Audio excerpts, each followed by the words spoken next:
സുഭാഷിതം ചാനലിലേക്ക് സ്വാഗതം. എല്ലാവർക്കും പുതിയ പുതിയ വാർത്തകൾ.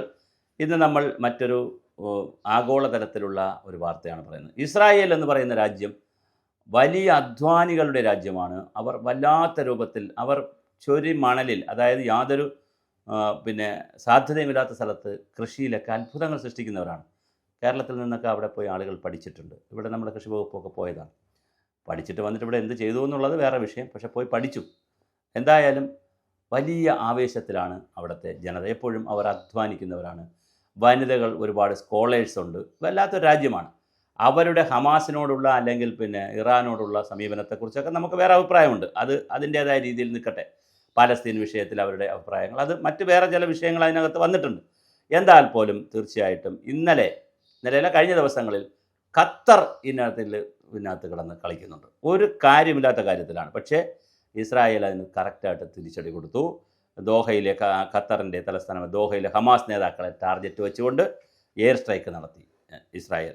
സെപ്റ്റംബർ 9, 2025 കഴിഞ്ഞ ദിവസങ്ങളിലാണ് ഇസ്രായേൽ ദോഹ ഹമാസ് രാഷ്ട്രീയ നേതാക്കൾ യോഗം ചേർന്നു. നടന്നിരുന്ന സ്ഥലത്ത് എയർ സ്ട്രൈക്ക് ചെയ്തു. ഇസ്രായേൽ 5 ഹമാസ് അംഗങ്ങളാണ് കൊല്ലപ്പെട്ടത്. അപ്പോൾ അതിൽ ഹമാസിൻ്റെ നേതാവ് ഖലീൽ അൽ ഹയ്യയുടെ മകനും ഉൾപ്പെടുന്നു. അപ്പോൾ വാശി കൂടാൻ ഇനി വേറൊന്നും വേണ്ടല്ലോ. ഹമാസിൻ്റെ ഒരു വലിയ നേതാവിൻ്റെ മകനും ഈ മരണത്തിൽ വന്നിട്ടുണ്ട്. ആക്രമണം ദോഹയിൽ നടക്കുന്നത് സമാധാന പ്രക്രിയയുടെ ഒരു സമയം നമുക്ക് ആവശ്യമുള്ള സമയത്താണ്.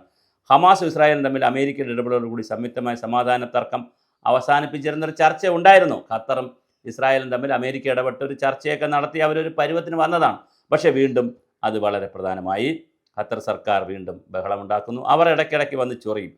അവരുടെ പ്രദേശത്ത് അതിർത്തി ലംഘിച്ചത ഇസ്രായേൽ നടപടികളെ ന്യായീകരിക്കാൻ ശ്രമിക്കുന്ന നെഹന്യാഹുവിൻ്റെ പ്രസ്താവനകളെക്കുറിച്ച് അശംസിത അല്ലെങ്കിൽ റെക്ലെസ്, വളരെ മോശമായിട്ടുള്ള ഒരു പ്രസ്താവനയാണ് എന്ന് ഖത്തർകാർ പ്രതികരിക്കുക ചെയ്തു. ഖത്തർ പ്രധാനമന്ത്രി മുഹമ്മദ് ബിൻ അബ്ദുൾ റഹ്മാൻ അൽ ഥാനി ആക്രമണത്തെ സ്റ്റേറ്റ് ടെററിസം, നമ്മുടെ രാജ്യത്ത് വന്നുള്ള ടെററിസം, ഭീകരവാദമാണ് നടത്തിയതെന്നും സുരക്ഷാ സാഹചര്യങ്ങളെ കേവലം വാക്കുകൾ കൊണ്ട് മാത്രമല്ല അത് ഫലപ്രദമായ നടപടികൾ കൊണ്ടാണ് നേരിടേണ്ടതെന്ന് പറഞ്ഞുകൊണ്ട് ഖത്തറിൻ്റെ പ്രധാനമന്ത്രി രംഗത്ത് വന്നിട്ടുണ്ട്.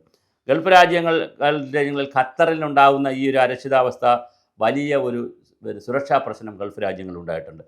അതുപോലെ തന്നെ ഖത്തറിൽ മറ്റു ചില മുസ്ലിം അറബികൾ വന്നിട്ട് ചേർന്ന് പ്രതികാരം ചർച്ച ചെയ്യുന്ന അവസരങ്ങളും ഉണ്ടാകുന്നുണ്ട്. അപ്പോൾ തീർച്ചയായിട്ടും അമേരിക്കയും മറ്റ് അന്താരാഷ്ട്ര ആക്ടേഴ്സ്, മറ്റൊരുപാട് രാജ്യങ്ങൾ ഈ സംഭവത്തിൽ കൃത്യമായ പ്രതികരണവുമായി രംഗത്ത് വരുന്നു.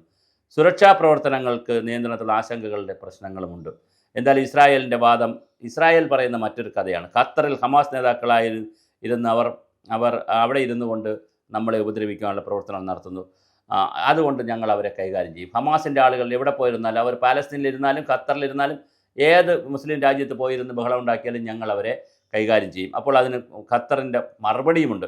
ഹമാസുമായുള്ള ഇടനിലക്കാരുടെ ഒരു സ്ഥാനമായ ദോഹ നീതിപൂർവ്വം വ്യക്തമായ ചർച്ചകൾക്കുള്ള കേന്ദ്രമാണ്. അതിനാൽ അത്തരത്തിലുള്ള ആക്രമണം അന്താരാഷ്ട്ര നിയമം ലംഘിക്കുന്നു. ഞങ്ങളുടെ രാജ്യത്ത് ഖത്തറിൽ ദോഹയിൽ ഹമാസുകാർ വന്നിരുന്ന് ചർച്ച ചെയ്യുമ്പോൾ അതിൽ ഒരിക്കലും ഇസ്രായേൽ ഇടപെടേണ്ട കാര്യമില്ല, അതൊരു അന്താരാഷ്ട്ര ലംഘനമാണ് എന്ന് പറഞ്ഞ് വലിയ തർക്കവും വഴക്കുമൊക്കെയാണ് നടക്കുന്നത്. എന്തായാലും ഖത്തറിന് വലിയ പണിയാണ് ഇസ്രായേൽ കൊടുക്കുന്നത്. ഇനി ഇതിനൊക്കെയുള്ള പണി. അപ്പോൾ ഇതൊരു മുസ്ലിം ക്രിസ്ത്യൻ വിഭാഗ ഒരു വംശീയ കലാപമായിട്ടൊക്കെ മാറി വരുന്നുണ്ട്. തീർച്ചയായിട്ടും ഇസ്രായേൽ കുറേ കൂടി ഈ നയതന്ത്രപരമായ കാര്യങ്ങളിലേക്ക് വരണം. പാലസ്തീൻ്റെ കാര്യത്തിൽ തീരുമാനമുണ്ടാകണം. ഇതിങ്ങനെ കിടന്ന് അടിക്കുകയാണ് ലോകത്ത്. അപ്പോൾ എന്തായാലും ലോക സമാധാനം വരുമെന്ന് തന്നെ നമുക്ക് പ്രതീക്ഷിക്കാം.